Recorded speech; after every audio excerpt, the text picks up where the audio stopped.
Hi guys, it's Sister Nat. Happy Thanksgiving.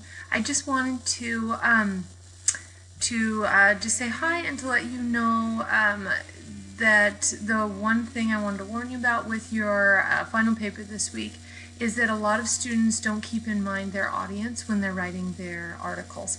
So if your article is very serious and you're discussing a specific source, it's not a great fit for like Family Tree magazine. You want to consider maybe like the NGS National Genealogical Society magazine, or maybe a Family Search Wiki article, or something like that that's more in line with something more serious and source-based.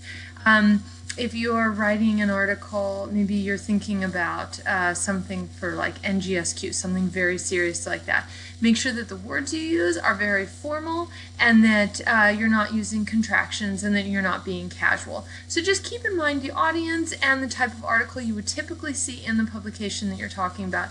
It's worth the 5 extra minutes to really kind of skim through a few articles. Make sure that what you're writing is kind of in line with what the journal article or blog typically publishes. So I hope everybody's having a wonderful week, and take care. Bye.